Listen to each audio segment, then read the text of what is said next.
Abra suas Bíblias em Mateus capítulo 1. Mateus capítulo 1.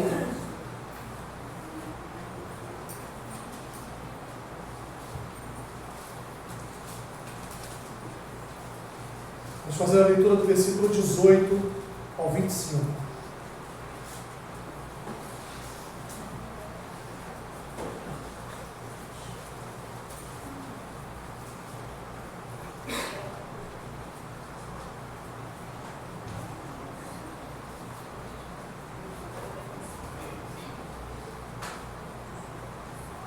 Mateus 1, a partir do versículo 18.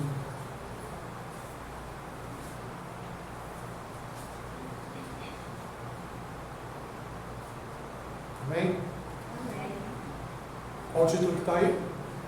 Nascimento de Jesus Cristo. Nascimento de Jesus Cristo. Ora, o nascimento de Jesus Cristo foi assim. Estando Maria, sua mãe, desposada com José, sem que tivessem antes coabitado, achou-se grávida pelo Espírito Santo. Mas José, seu esposo, sendo justo e não a querendo infamar, resolveu deixá-la secretamente.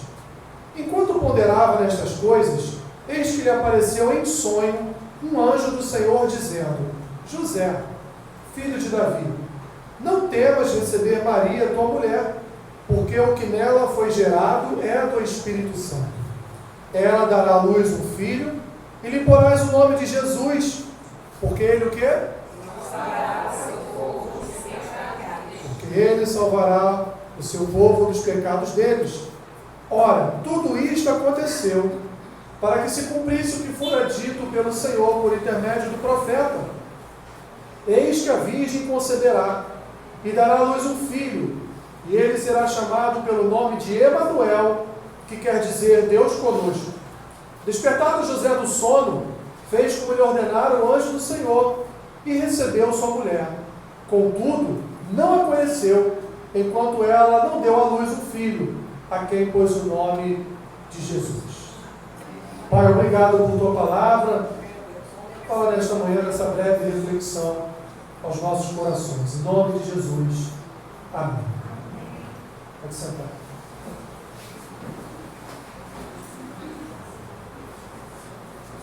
Igreja, como, meus irmãos, não comemorarmos o nascimento do Senhor?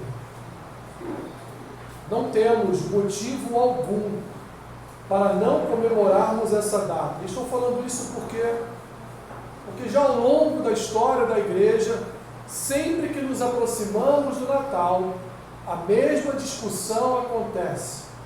Comemoramos ou não comemoramos? Essa data se tornou uma data pagã, se tornou uma data comercial, se tornou uma data para venda de presentes, ou somente para troca de presentes, ou só para o jantar de família. Ou essa data continua sendo a data em que, há centenas de anos atrás, foi a data escolhida para que nós comemorássemos o primeiro advento, a primeira chegada, a primeira vinda do nosso Senhor. Certo é, meus irmãos, que nós deveremos comemorar, sim, que nós precisamos comemorar essa data, porque assim como fazemos na paixão de Cristo, assim como fazemos na Páscoa, quando nós também comemoramos não agora o nascimento, mas a morte e ressurreição do nosso Senhor, nós devemos principalmente nos alegrar e lembrar que para que ele tivesse morrido e ressuscitado foi necessário que ele nascesse. Então, por que ou por quais motivos nós não comemoraríamos tamanha data de importância crucial para a fé cristã? Não só isso, o nascimento de Jesus impôs ao mundo, trouxe ao mundo uma série de regras e de procedimentos que eu não vou aqui elencar porque não é o nosso foco, mas uma série de procedimentos, de novas regras, novos procedimentos para a sociedade, para a humanidade. Uma delas, por exemplo, é que passamos a contar os dias de forma crescente a partir do nascimento do nosso Senhor e Salvador Jesus Cristo. Mas isso não é o principal. O principal não foi a mudança social, a mudança de calendário. O principal, meus irmãos, é aquilo que eu pedi a vocês para fazer a leitura aqui no momento que estávamos lendo. Que Jesus ele veio para salvar o povo dele dos seus pecados. E é por isso então que todos os anos, quando nos aproximamos dessa data importante, nós nos lembramos de quê? Do seu nascimento. Mas só do seu nascimento? Só da alegria do seu nascimento? Não! Nós nos lembramos também da alegria da salvação, porque afinal de contas Deus desceu do céu para salvar o seu povo. Deus desceu da sua glória. Deus deixou de lado a sua majestade. Deus deixou de lado o fato de ser rei. Deus deixou de lado o seu trono. Deus deixou de lado a presença dos 24 anciãos que cantam todos os dias, que falam todos os dias, Santo, Santo, Santo, Santo. Ele deixou tudo isso de lado para manifestar para nós, a sua igreja, o seu amor inigualável. Como nós, portanto, meus irmãos, poderíamos deixar de lado data essa tão importante? Como nós poderíamos entrar em discussões tolas, em discussões rotas a respeito de comemorar ou não o Natal? O problema é do mundo se eles entendem o Natal de outra forma, mas nós entendemos o Natal como aquela data em que nós comemoramos não só o nascimento do nosso Salvador, mas comemoramos a operação milagrosa do seu salvamento em nossos corações. Quando nós, do dia 24 para o 25, assentarmos à mesa com a nossa família, e pouco importa se a sua família é grande, se ela é pequena, né? Se ela é longa, se ela é curta, o que importa é que quando nós nos assentarmos à mesa, nós deveremos estar ali lembrando tão grande salvação com que o Senhor nos salvou. Esse é o principal motivo pelo qual Jesus nasceu. E é momento sim de alegria, porque a própria Bíblia nos remete a essa alegria. A própria Bíblia, de uma forma indireta, ela diz para nós, olha, comemore a data do Salvador. Onde está isso? Abra sua Bíblia em Lucas capítulo 2. Olhe um pouquinho aí. Lucas capítulo 2.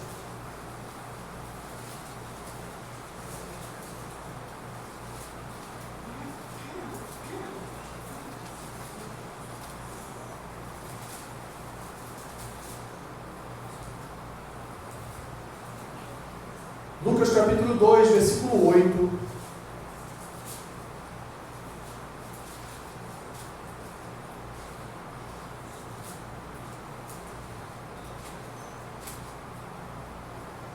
Havia naquela mesma região pastores que viviam nos campos e guardavam seu rebanho durante as vigílias da noite. E um anjo do Senhor desceu aonde eles estavam, e a glória do Senhor brilhou ao redor deles, e ficaram tomados de grande temor. O anjo, porém, lhes disse: não temais, eis aqui vos trago o quê? Boa nova, de grande o quê? De grande alegria, que o será para todo o povo. E o texto completa: é que hoje aconteceu o quê? É que hoje vos nasceu, na cidade de Davi, nasceu quem? O Salvador, que é Cristo, o Senhor. Volte lá para Mateus capítulo 1. Portanto, meus irmãos, é motivo de grande alegria para todos nós comemorarmos essa data. É motivo de grande alegria para nós olharmos olharmos para o amor com que Deus nos salvou. Como nós cantamos aqui, né, imerecida vida, não é verdade? De graça nós recebemos, mas o preço foi alto. O preço não foi gratuito o que Jesus fez por nós. Ele pagou por nós um alto preço. Então nós devemos sim, meus irmãos, aqui nessa breve introdução, devemos celebrar sim o nascimento do nosso Senhor, porque quando nós celebramos com alegria o nascimento de Cristo, repito, não importa se a data é essa ou não, o que importa é que nós temos uma data que foi escolhida para comemorarmos. Então, se fazemos isso com alegria, se nós celebramos o nascimento do Salvador, então nós honramos toda a obra que o Senhor fez por cada um de nós. Mas essa obra, meus irmãos, ela traz algumas implicações traz para nós notáveis implicações. O que o nascimento de Cristo trouxe para cada um de nós? Em primeiro lugar, aquilo que vocês fizeram a leitura, exatamente aquele trecho do versículo 21, segunda parte do versículo 21, o nome dele será Jesus, porque ele salvará o seu povo dos pecados deles. Então, meus irmãos, Jesus desceu para que Deus tirasse o homem da sua condição de pecador. Maravilha isso, né? Que maravilha isso, meus irmãos. Ele desceu para nos livrar dessa natureza adâmica que milita o tempo todo contra a própria natureza de Cristo que habita em nós. Então Jesus desceu, nasceu, se fez homem, habitou no nosso meio, meus irmãos, principalmente, como destaca aqui Mateus, ele veio para salvar o seu povo dos pecados deles. Ele veio para nos salvar dos nossos pecados, meus irmãos. Ele veio para nos arrebatar do império das trevas. Ele veio para nos arrancar das mãos de Satanás. Ele veio para nos tirar da condição perdida e pecaminosa em que nós habitávamos e que nós vivíamos. Ele, portanto, veio nos salvar daquela condição adâmica que o que Adão nos presenteou, no presente de grego de Adão, né? Fica aí com esse pecado, viva com esse pecado, mas desde o Éden, lá do famoso capítulo e versículo, né? Gênesis 3, versículo 15, desde lá Deus já havia prometido que enviaria um filho de mulher. Não seria qualquer filho de mulher, não seria o Alessandro, não seria qualquer filho de mulher, mas seria o filho da mulher, que viria, portanto, tirar o seu povo dos seus pecados. Então, meus irmãos, o nascimento de Jesus significa que Deus, portanto, não permitiu ou não deixou que o homem continuasse a viver na sua condição pecaminosa. Promessa essa feita, como eu disse aqui, lá em Gênesis capítulo 3, versículo 15. E observem só, se você voltar lá no capítulo 3 de Gênesis, você já conhece bastante, você já leu muitas vezes aquele capítulo 3, né? A gente já se chateou bastante com Adão, né? De tanto que a gente lê ali, por que Adão fez isso, né? Por que Eva fez isso? Mas percebam, ao pecarem, Deus, meus irmãos, na sua onisciência, Deus na sua onipresença, ele já sabia que Adão e Eva haviam pecado. Mas ainda assim o que Deus fez? Deus fez o que fazia todas as tardes.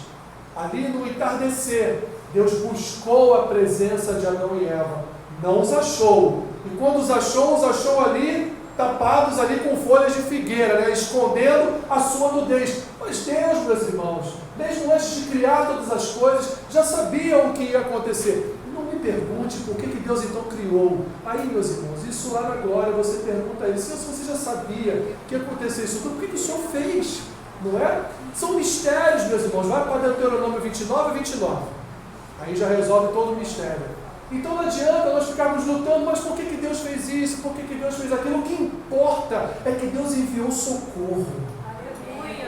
O que importa é que Deus, Ele quis em Cristo Jesus restabelecer o status quo, ou seja, restabelecer a forma ou a vida com que Adão e Eva viviam, evidentemente, não por completo, porque a natureza adâmica está em nós, habita em nós, mas pelo menos restaurar no homem a condição de santo, a condição de puro, a condição daquele que pode estar na presença do Criador de todas as coisas. Então, meus irmãos, Deus sempre nos deu provas de que Ele busca o homem. Deus sempre buscou a presença do homem para tirar o homem dos seus planos maléficos. Deus sempre buscou a presença do homem para tirar o homem dos seus caminhos tortuosos. Deus sempre correu atrás do homem. Em todo o Antigo Testamento nós vemos Deus correndo atrás do seu povo. A todo tempo. Sirvam-me, adorem-me, deixem os ídolos pagãos de lado, me sirva, conheça a minha palavra, obedeça, se você obedecer, comerá o melhor desta terra. E assim Deus vai fazendo N promessas ao seu povo. Deus liberta o seu povo de um inimigo, Deus liberta o seu povo de outro inimigo, Deus dá um rei conforme o seu povo quis, Deus usa um rei, Deus usa outro rei, até, meus irmãos, que a longanimidade de Deus, ela chegou até um certo limite para nós, porque Ele não tem limite, mas chegou no tempo em que ele julgou o seu povo. Mas Deus, desde o início, Deus nos dá provas irrefutáveis do seu amor e de que Ele quer derramar a sua graça sobre as nossas vidas todos os dias, meus irmãos. Então Deus, mesmo sabendo do pecado de Adão e Eva, Deus buscou a presença de Adão e Eva, perguntou por Adão: onde você está, Adão? Cadê você, Adão? Vim aqui te ver. Porque Deus, meus irmãos, Ele criou e Ele ama a sua criação. Muito embora a imagem de Deus esteja no homem, né, não é por causa disso que há em nós qualquer tipo de mérito, meus irmãos, porque o homem, ele peca, ele desobedece, ele guerreia contra Deus e por isso acaba sofrendo a culpa da vergonha e do pecado. Mas mesmo assim, Deus continua indo atrás do homem. Mesmo assim, o Senhor continua a correr atrás do homem para abastecê-lo de porções da sua santidade, de porções da sua sabedoria, né? Que é aqui o tema aqui da nossa EBD, de todos os domingos pela manhã. Deus sempre está, meu irmão e minha irmã, presente na tua vida. Ainda que em algum momento você peque por ação ou por pensamento, ainda assim Deus se faz presente, porque Deus, meus irmãos, quer restaurar o nosso coração até o último dia das nossas vidas. E como ainda tem coisas a serem restauradas nos nossos corações, como ainda tem. E Ele trabalha nesse processo de santificação e de restauração. Sabe por quê, meus irmãos? Porque o homem não pode salvar a si mesmo, mas o homem pode se condenar a si mesmo. Lembra lá do seu professor, que dizia assim: eu não reprovo ninguém, quem se reprova é você. Lembra disso? O professor que tem essa mania, né? Eu não reprovo ninguém, você que se reprova. É só você estudar que você passa na prova. Deus, meus irmãos, da mesma forma, né, Adalberto? Adalberto está rindo, Adalberto é professor, né? Adalberto está rindo, já reprovou muito, né, Adalberto? Eu sei disso. Professor de matemática, então, é uma festa, né? Tá maravilha. Deus, meus irmãos, nos escolheu não para nos reprovar. Deus nos escolheu para sermos aprovados. E através da sua palavra, através da obediência à sua palavra, nós somos aprovados. Adão, infelizmente, Adão conduziu toda a humanidade ao pecado. Adão conduziu toda a humanidade à perdição. Mas ao homem, meus irmãos, foi dada a condição de se unir em alegria ao Salvador enviado por Deus. Olha o que Paulo diz lá em Efésios, capítulo 2. Efésios 2.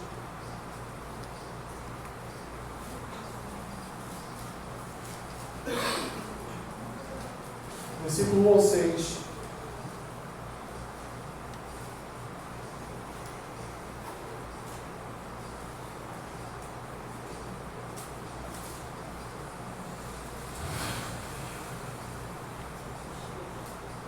Qual o título que está aí?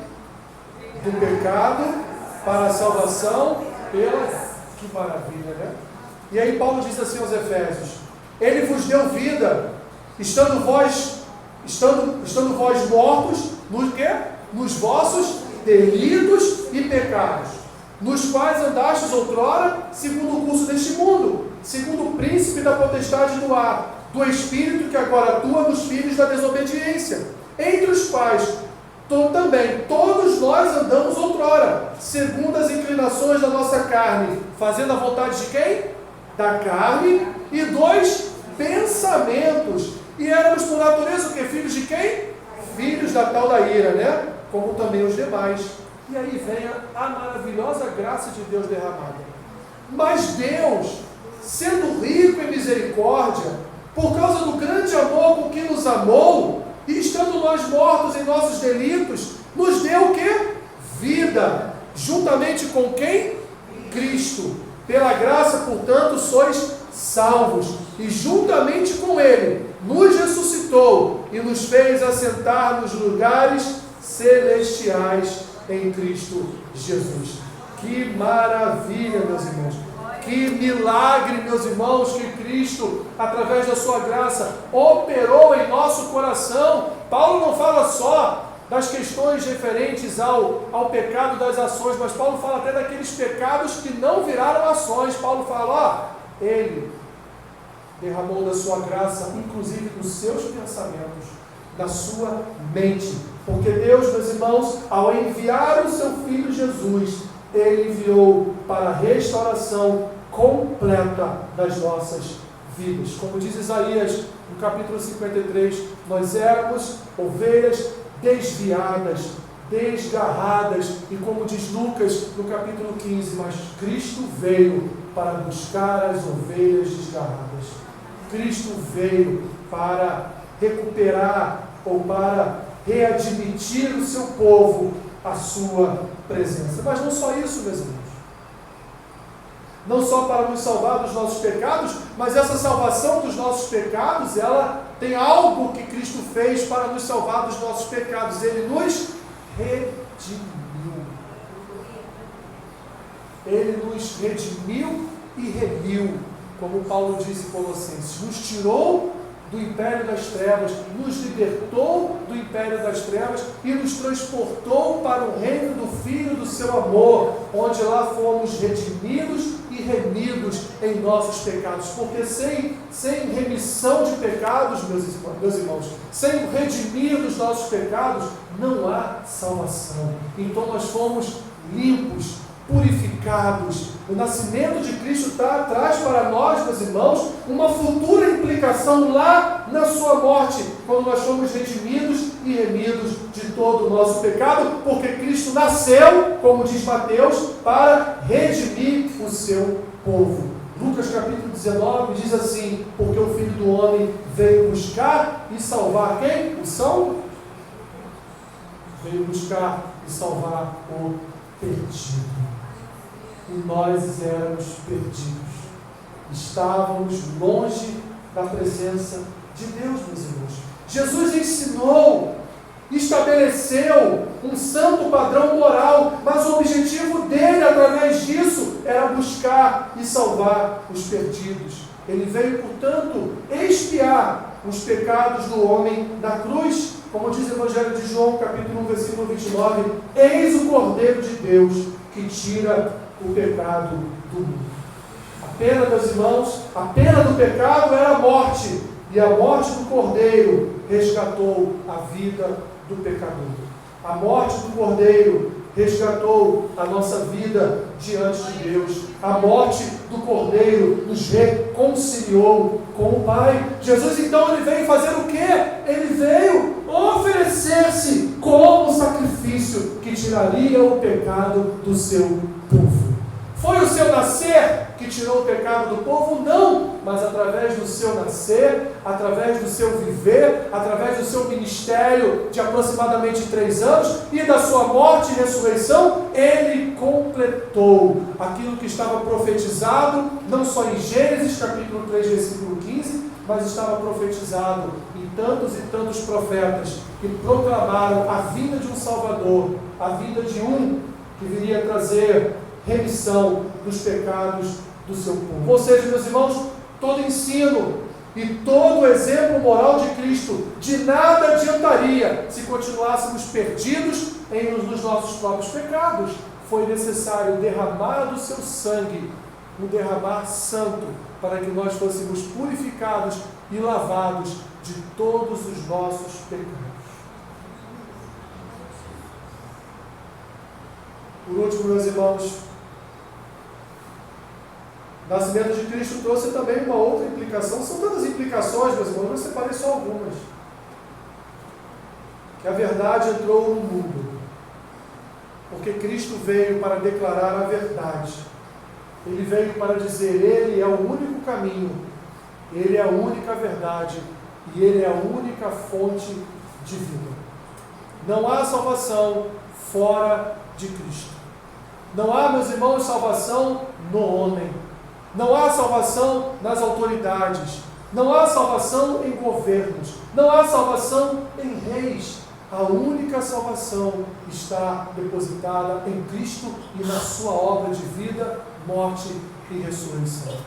Quando o menino nasceu, quando o menino nos foi dado, ele nos foi dado para nos salvar dos nossos pecados, porque ele seria o único capaz a cumprir toda a Escritura, ao ponto de entregar a sua própria vida como um sacrifício vicário, como um sacrifício único, para nos redimir e remir de todos os nossos pecados. O cristianismo, meus irmãos, ela é uma religião exclusivista, porque queiram ou não queiram, gostem ou não gostem, nós detemos a verdade em nossas mãos. Não há outra verdade. Não existem meias verdades. Não há um pouco de verdade aqui e ali, ou seja, não há verdade relativa. Para nós, a igreja, só existe uma verdade, e essa verdade se chama Jesus Cristo. Ele é o caminho, Ele é a verdade, Ele é a vida. Não há outro caminho, não há outra verdade e não há outra fonte de vida. Ele é o caminho, a verdade e a vida. Ele é a única fonte que oferece águas para a vida eterna. Ele é a única fonte da qual nós podemos beber com segurança, sabendo que daquelas águas que nós beberemos, teremos dela vida eterna. Estou lembrando de um filme aqui, por isso eu estou embolando as palavras. Um filme chamado, vocês são, alguns aqui vão lembrar, Cocoon, lembra do Cocoon? Era ali alguns idosos que encontraram uma tal de uma piscina com uns ovos extraterrestres, e eles mergulhavam ali, né, e viviam aí mais 80 anos, mais 120 anos, mais 200 anos, né? Era uma fonte de vida, era uma fonte de renovar, de vigor para aqueles senhores e aquelas senhoras. Não, meus irmãos, não existe essa fonte no mundo. Não existe. Por mais que a água seja bela, seja límpida, por mais que a água tenha uma temperatura agradável, ela não vai renovar a sua vida, ela não vai te dar a vida eterna. Só das águas do trono da graça de Deus, só dali é que nós temos vida e vida eterna. O mundo, meus irmãos, o mundo diz o seguinte: olha, você, não só o mundo, algumas igrejas dizem isso, você pode colaborar com a sua própria salvação, ou todos os caminhos conduzem a Deus. Não é verdade? Agora nós temos estilos de vida.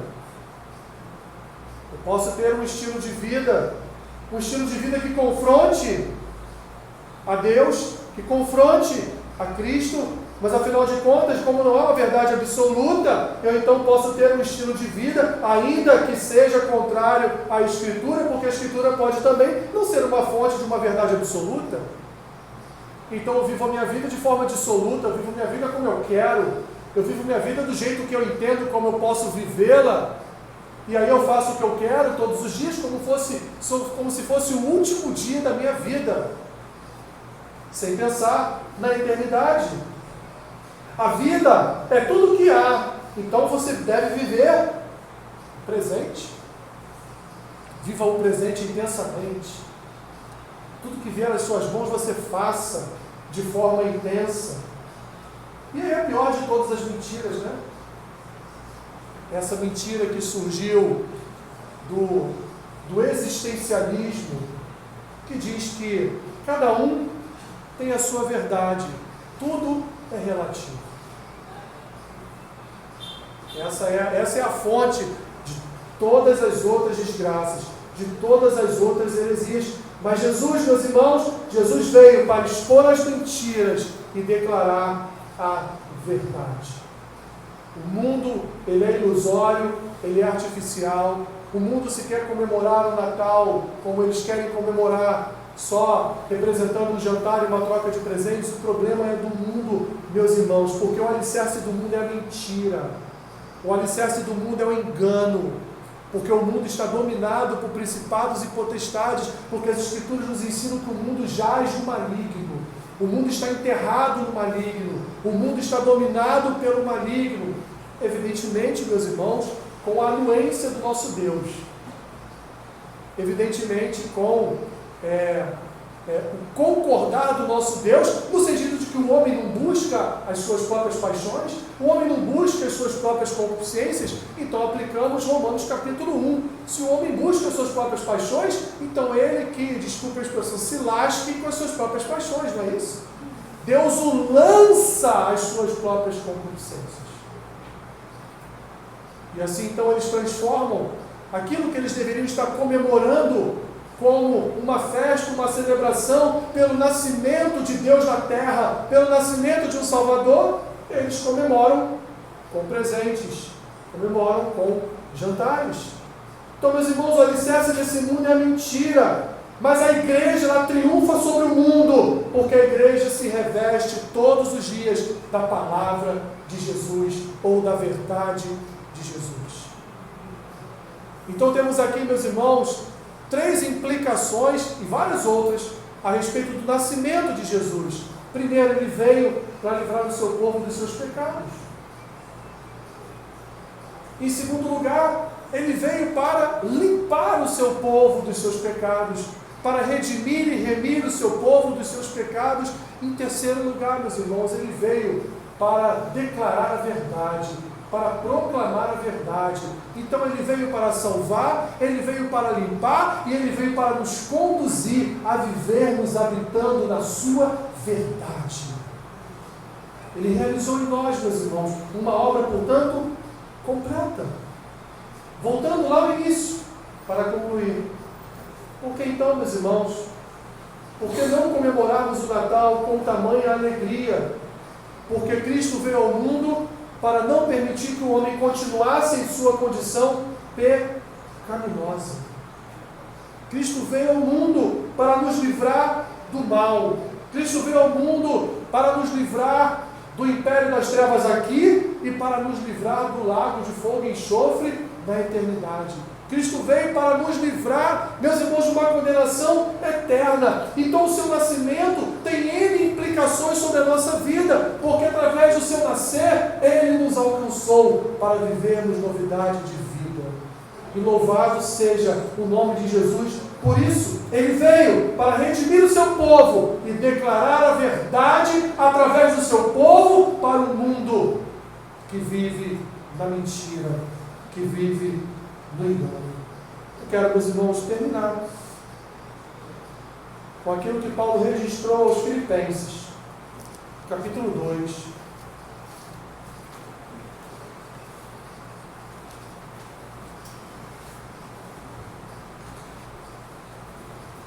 Versículo 5.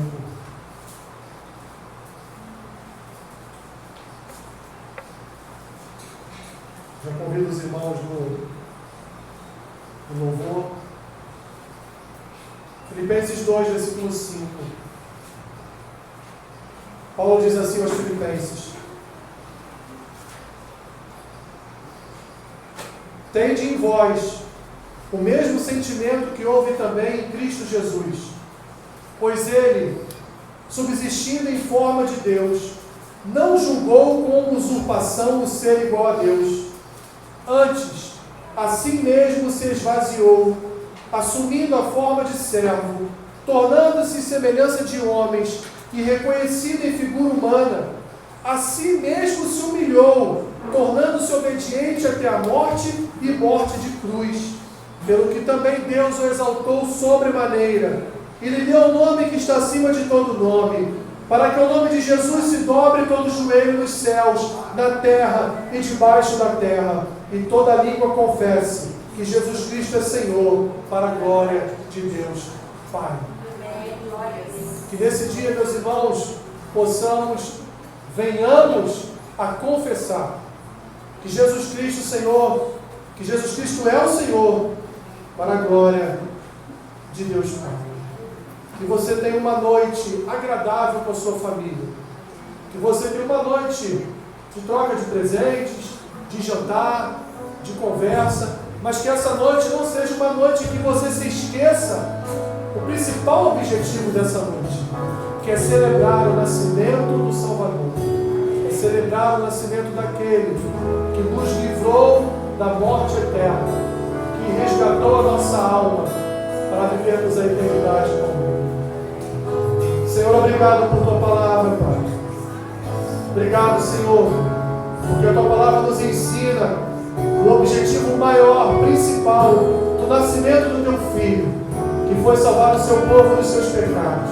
Obrigado, Senhor, por nos salvar. Obrigado, Senhor, por nos redimir e nos lavar, por nos santificar na Tua presença. Obrigado, Senhor, por Tua obra que opera em nossas vidas. Eu abençoo o pão e o cálice que serão agora ministrados sobre a vida do Teu povo. E faço isso em nome de Jesus. Amém.